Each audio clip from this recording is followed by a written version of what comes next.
Hi guys, welcome to my channel. I review fragrances. My name is Giselle, and if you're new here, welcome to my channel. I'm super happy you're here, and if you're a returning subscriber, thank you so much for your loyal support. Guys, today I'm here with part 1 of affordable options to more expensive fragrances. Now, mind you, when I talk about more affordable options, I'm not talking necessarily about cheapies or dupes. In fact, I don't talk about dupes in my channel, but these are definitely more affordable options to the expensive counterparts. Now, another thing I want to tell you, some of the fragrances I'm going to talk about today are in fact very similar, while some others are not as similar, but they have similar vibes. I think the vibes are equally important. I think it's important to bring into consideration the vibe, because sometimes it's not similar in terms of scent, but it will still bring you the same type of feeling, the same memories. So I also wanted to include that type of fragrances here in this video. So if you're interested in learning more about this, stay tuned.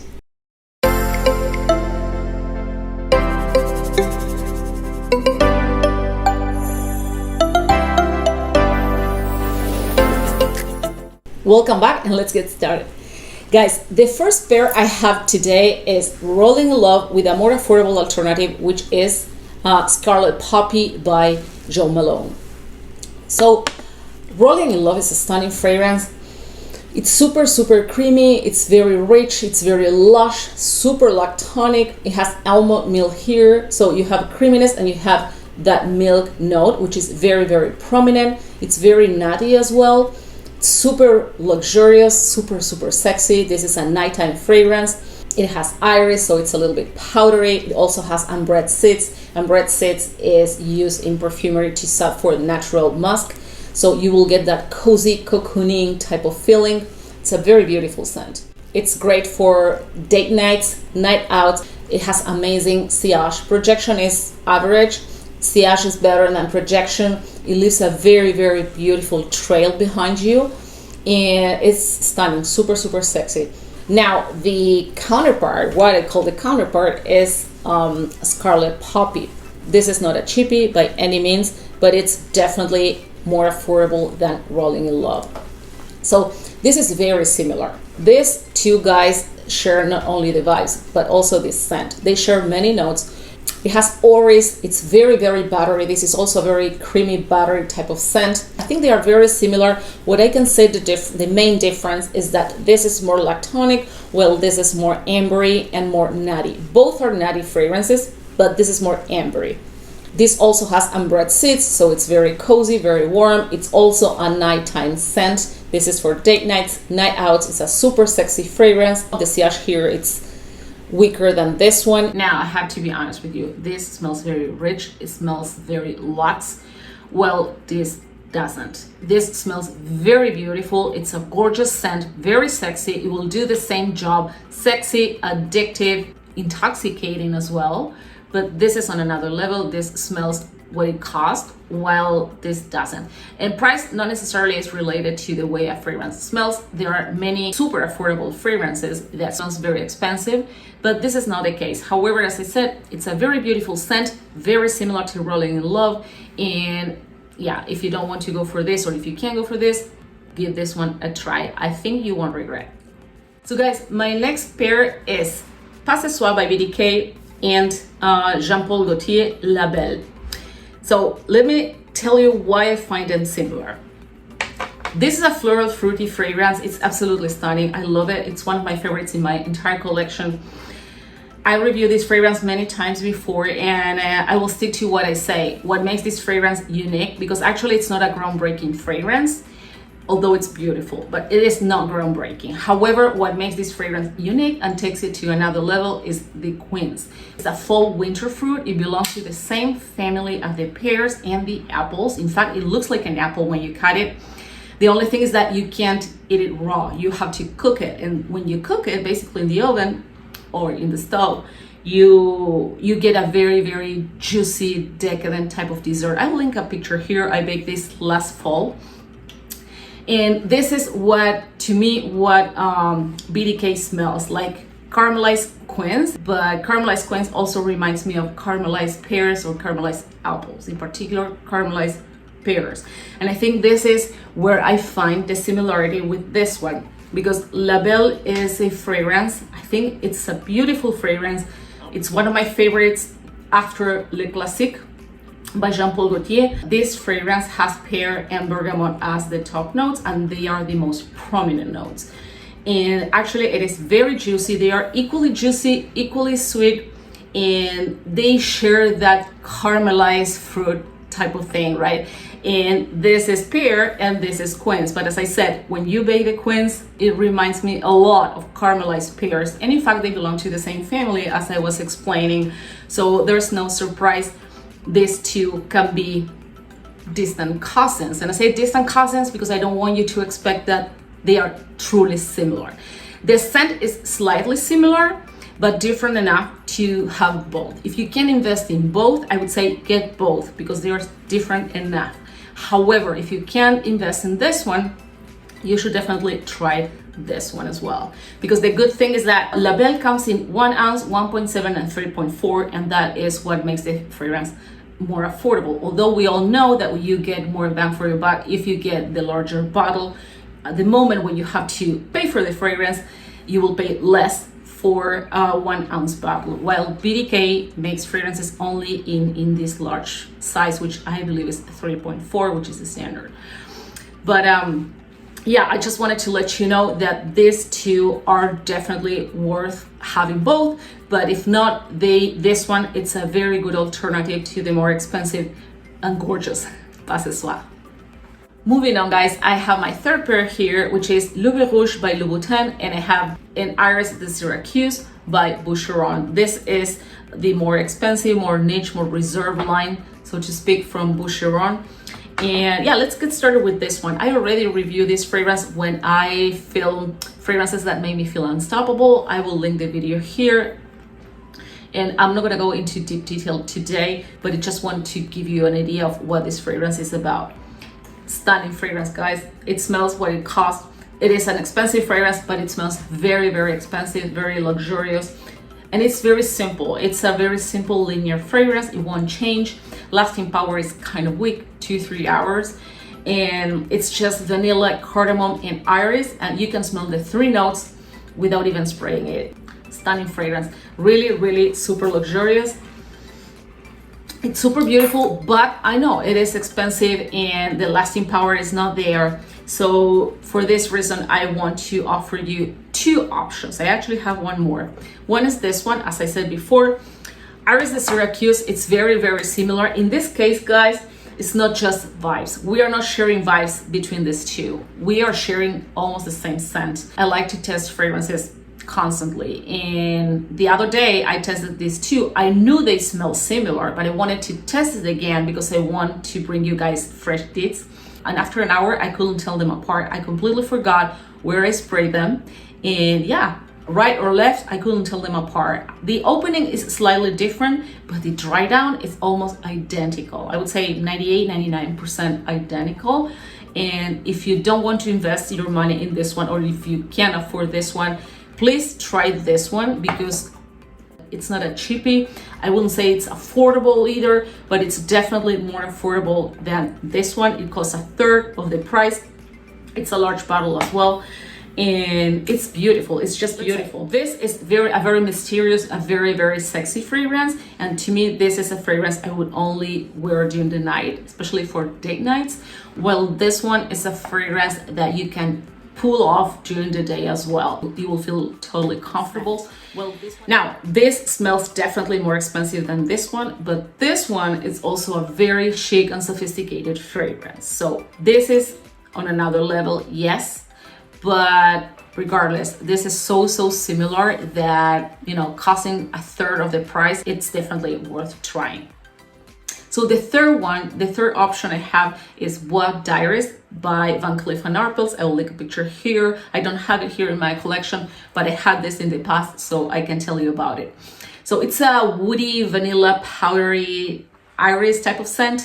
It has ambergris, it also has incense, and it has sugar. So the sugar and the ambergris makes this fragrance slightly different from the other two. Still, it's very similar. It's also very sophisticated. It's as sophisticated as this one. It doesn't get to the level of Loubirouge. This is on a higher level, but still it will do the job. It's more affordable. It has that sweet and salty type of accord that makes the fragrance super attractive. Remember that ambergris has a salty type of smell. And it's also a really good option. It's also sophisticated, as I said. It's also fragrance you can pull off during the day for any type of occasion, and you will feel super, super comfortable. If you can't afford this one, is Loubirouge. So moving on, guys, my next pair is Baccarat Rouge 540 by MFK and Private Musk by Swiss Arabian. So Baccarat Rouge, I think, is the most hyped fragrance in the industry. It's the most cloned fragrance in the market, and everything nowadays seems to mimic Baccarat Rouge in one way or another. Everything seems to smell like Baccarat Rouge.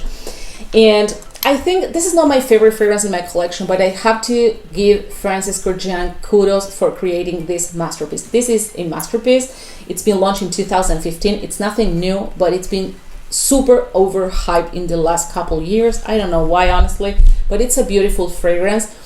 The thing is, with all the dupes out there, with all the likes out there, and with all the wannabe fragrances, it's impossible to find this fragrance unique or exclusive anymore, right? However, I have to tell you, it's a beautiful scent. It's very sweet. It's very airy. Supposedly it plays a hide and seek game where you don't smell it anymore, but people around you will. In my case, it doesn't happen. Nobody around me seems to notice this. And yeah, regardless, it's a beautiful scent. I always wear it. I put a really good dent there. And the thing is, it's still an expensive fragrance, right? It is still an expensive fragrance. People love that type of cotton candy note. I don't find a cotton candy note here at all, but people say it smells like burnt sugar. It smells like cotton candy. Not to me, but still that seems to be what people are perceiving. So the alternative I have for you today, in fact, has cotton candy in the composition. It also has caramel, and it also has saffron. Saffron is another note it shares with Baccarat Rouge, and they are, guys, extremely, extremely similar. And in fact, I layer Baccarat with this one to extend the lasting power, because I never smell it. After 2 hours, I can't even smell it. And when I put this first, I can extend the lasting power like 10 times. And this is a super concentrated oil. It's an attar oil. It comes with a beautiful, beautiful glass applicator. It's stunning. It's a beautiful fragrance, super concentrated. So be mindful when you apply this. I just put here on my pulse points, and you have to rub it a little bit. You have to massage a little bit, because otherwise it will stain your clothes, because it's oil, so it will stay there. If you don't do anything, it will stay there. But it lasts until the next day. This lasts like 20 hours, so to speak, or even more. And on top of that, I spray Baccarat Rouge, and I extend the lasting power of this one, as I said, like 10 times, if not more. According to Swiss Arabian, this perfume has been designed to warm up winter nights, but don't get scared by that, because I wear this all year round, same as Baccarat. Tell me someone who just wears Baccarat during the winter. Nobody, right? Everybody wears this all year round. They are both beautiful scents. You don't have to wait for a specific occasion. But yeah, I think this is definitely worth trying. It costs like 10 times less than this. It costs 1/10 of the price of Baccarat or so. And it's definitely worth trying. It's super high quality. Everything Swiss Arabian does is really good quality. They use very high quality oils. I just warn you again, it is extremely, extremely potent. So you have to be mindful when applying this. Look how tiny the bottle is. I put a dent there. Although it looks like it's nothing, but I wear this all the time. In fact, every time I wear Baccarat, I wear this. So yeah, a little goes a long way, and I highly, highly recommend this option if you can't invest in Baccarat Rouge. Coming up with my next combo, guys, Tamarindo by Memo Paris and Nuits de Noho by Bond Number 9. So let's get started with Tamarindo. Tamarindo gets the name from a city in Costa Rica. It has nothing to do with the fruit, and I mentioned this because you may be wondering why they put this name to this fragrance when in fact it doesn't have tamarindo in the composition. Well, this is the explanation. It has nothing to do with the fruit. It's a city in Costa Rica, which is surrounded by the rainforest. That's why the bottle probably has that type of leaves. and it's a beautiful scent. It's basically a pineapple, vanilla, and jasmine perfect combo. It's addictive, it's sweet, it's tropical, it has vacation vibes, it's gorgeous, it's very addictive. It has something like honey here that makes the fragrance a little bit sticky and addictive. As I said, once you spray this on, you keep on getting back to your wrist or wherever you spray it, because it's a stunning fragrance. It's super versatile, very, very creamy. You can wear this all day. You can pull this off during the night as well. It's a super, as I said, versatile type of scent. You can wear this all year round, although of course in the summer months, I think, or in the warmer months, I think this is when it blooms because of that tropical accords, and the high heat and high humidity definitely will help those accords bloom coming out, right? But it's a stunning scent. However, it is a little bit expensive because Memo Paris is not cheap, right? On the other hand, I have Nuits de Noho, which is by Bond Number 9. Bond Number 9 is also a niche house. It's an expensive house. However, this fragrance has been around since I don't know how many years. It's nothing new. And when fragrances are not that new, you can get them at discount retailers for a more affordable price. So Nuits de Noho embodies the Noho neighborhood in Manhattan. It's a very upper class neighborhood in New York City. It's super, super elegant, super classy. Oh, gorgeous. It has some chocolatey notes, although I don't think it has chocolate in the composition, but it's slightly gourmand. Very, very classy. I would say this is more classy than Tamarindo. It smells more expensive than Tamarindo, even though you can get it for a more affordable price. To me, this is more like a nighttime type of scent versus Tamarindo, which to me, it's more like a daytime scent, although you can pull this off, of course, during the night.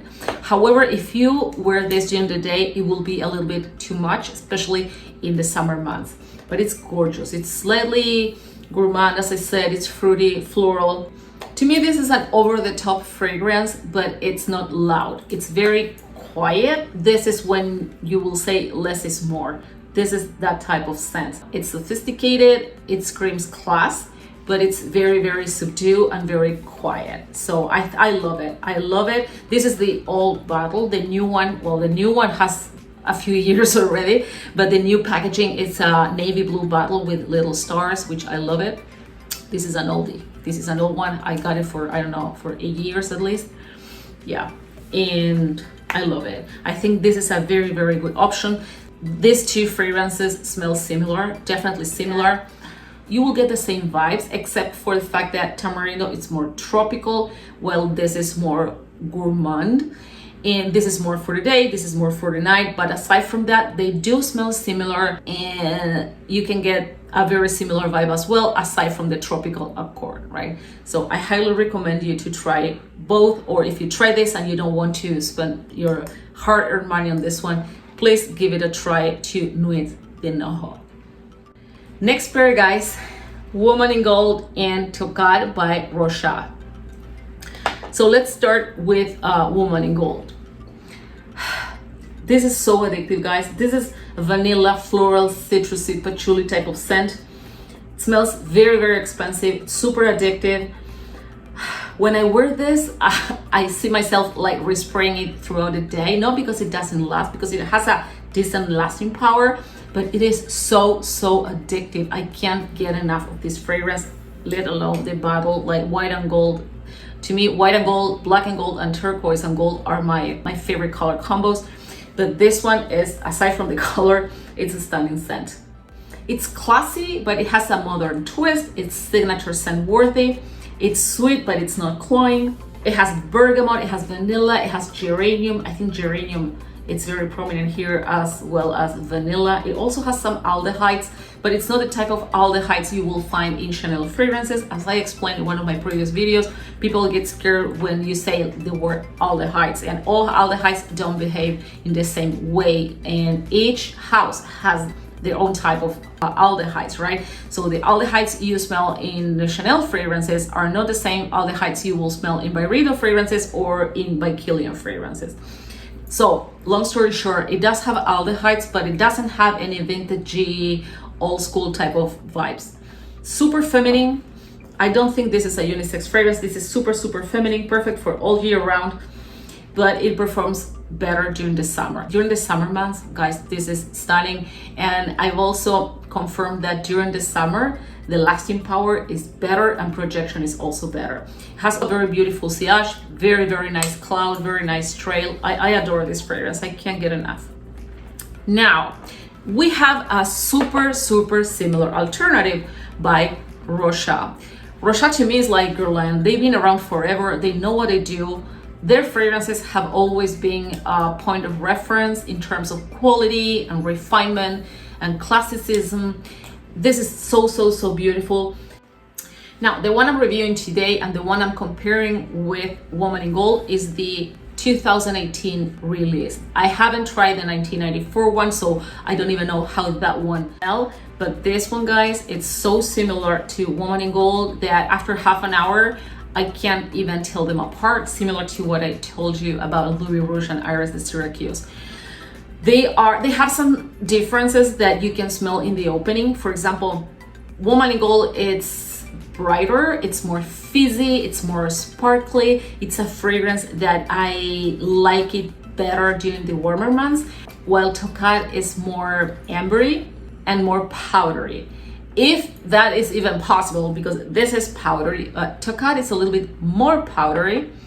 And as I said, it is more ambery, and you can tell that through the color. This is lighter. I don't know if you can see, well, I'm not sure if you can see the juice. Usually, as I explained, when fragrances tend to be orangey or ambery, it's because they are more resinous, they are more balsamic as well. This is more balsamic than this one, although it has a stronger powdery note. But yeah, it is more balsamic to my nose and more ambery. They are so similar that it's unbelievable. And guys, this costs like 1/10 of the price of this one, literally. This is like $30 or so, something around that. And as I said at the beginning, Rocha has been around forever. It's a super renowned, recognized house, and they know what they do. So the only reason why it is so inexpensive nowadays is just because there are fragrances that don't have hype for whatever reason. But I can tell you without a shadow of a doubt that if you like Woman in Gold, if you try Woman in Gold, but it's like too much for you, please try this one because you won't be disappointed. They are almost identical. So if you're planning on trying Woman in Gold, please do. It's a gorgeous scent, but please try this one because this will do the job. You will be amazed at how beautiful this fragrance is. Both are massive compliment getters. Both are crowd pleasers. If you can't afford this one, please try this one because you will be super, super happy with this recommendation. Very, very similar. I would say 99%. So guys, the next pair I have for you is Sycomore by Chanel Exclusifs and Encre Noir by Lalique. I don't have it with me, but I am very familiar with the fragrance, and I can tell you that you can go with Encre Noir as an option if you can afford Sycomore. Sycomore is stunning. It's 100% unisex. One of the best vetiver fragrances out there. Super sophisticated, super classy, signature scent worthy, earthy, very woody, very herbal, slightly green, very aromatic as well. It also has tobacco, but it doesn't have that typical smoky scent, which for many people, including myself, it's a turn off. You can't even pick a lot of smokiness here. Super, super sexy, very luxurious, very versatile. It makes me feel confident, classy, put together every time I wear this. Very, very beautiful.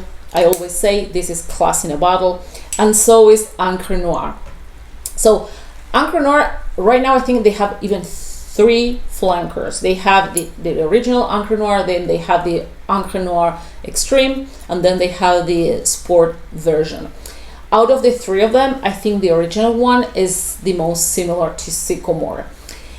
It is very similar. Usually, vetiver fragrances are more similar among them than it happens in other notes. Like you have tuberose fragrances, for example, or you have different gardenia fragrances. However, they are very different among them. Even if they have the gardenia note, or the tuberose note, the fragrances not necessarily are similar. Now, with vetiver, it's different. With vetiver, we can say that vetiver-based fragrances tend to be kind of similar, but of course some of them are more similar than others. And Encre Noir, I think, makes a perfect affordable option to Sycomore. It costs a fraction, literally a fraction of the price of this one. They are different enough to have both, but if you can't afford this one, go for Encre Noir. And I forgot to say something super duper important here. I'm talking about the male version, not the ladies version, okay? I'm talking about the Encre Noir that it's targeted for men. Encre Noir is also very woody, very earthy. It's less herbal, less green than Sycomore, but it bears a lot of similarities. It has very similar vibes. You will also smell very classy. Encre Noir is also a fragrance that smells more expensive than it is. To me, it's not the same level as Sycomore, but Lalique makes amazing fragrances. Everything they do is super high quality as well. Let's say Sycomore is a 10, while Encre Noir, again, the male version, let's say it's a 7, but it still is very classy, very sophisticated, very chic. You will get the exact same vibes you get from Sycomore. It is a very affordable option. This is like 200 plus tax, while Encre Noir, if you buy it online at discount retailers, you can get it for 30 something bucks, and I'm talking about the large bottle, the 3.4. So you do the math. And don't be fooled by that, because even with a super affordable option, you will get a super high quality fragrance, and again, you will get the same vibes as Sycomore. So Encre Noir, give it a try. So guys, my next pair is Kurkdjian X and the classic Gucci Rush. I don't have it in my collection. Gucci Rush is a fragrance I wore for years. I don't know how many bottles I went through, and I haven't repurchased it because I have other options. I know that fragrance very well, worn that for many years, but maybe I will buy it one day just for the nostalgia and because it is a very beautiful scent. Guys, this is a stunning fragrance. Fruity, musky, woody, super sexy. And the magic here, let me tell you, it happens in the dry down, because you will get a super musky, ultra feminine, powdery scent. It's powdery, but it's not like baby powder, but it's powdery enough to make you feel super feminine, ultra sophisticated, and it's just beautiful. I think peach is the main note that it shares with the original Gucci Rush. I say the original because I know they have different flankers. The one I'm talking about is the one in the picture, is the red one. It also has bergamot, it has orris, so the orris here gives this a lot of creaminess. It has pineapple as well. It has vanilla, it has patchouli, musk. As I said, it's a gorgeous scent. It's very modern, very sophisticated, and signature scent worthy. Now, Gucci Rush. Gucci Rush is one of the fragrances with the best projections ever and best sillage ever, let alone the lasting power, at least on my skin. And as I said in the video where I reviewed this fragrance before, it's funny because most of the compliments I get when I wear this are from men, and so is the case with Gucci Rush. When I used to wear Gucci Rush, most of the compliments I got came from men. So I don't know what is it with men and Gucci Rush or Kurkdjian X, but there's something that trigger comments from men, and they are both beautiful, honestly. This one is on another level. Gucci Rush projects better. So both fragrances are beautiful, both are stunning. I think Gucci Rush has better performance, it has better lasting power, better projection, and better sillage. However, you won't get the same level of sophistication with Gucci Rush as you will get with this one. I'm not gonna lie, this is the truth. This is on another level, this is way more sophisticated. However, they smell very similar, but very similar, not just vibes. You get the same vibes, but the smell is incredibly similar. Very similar fragrances. And again, Gucci Rush costs a fraction of the price of this one. I don't know how much it costs Gucci Rush nowadays, but I can bet it is like 10 times less expensive than this one, if not more. I love it. So guys, this is it for today. I hope you enjoyed my video about affordable alternatives to more expensive fragrances. I'm actually considering doing part 2, but I'm here for you guys. I create content for you, so your opinion matters. Let me know in the comments below if you'd like to see part 2 of affordable alternatives to more expensive fragrances. Stay safe, and I'll see you next Saturday. Bye-bye.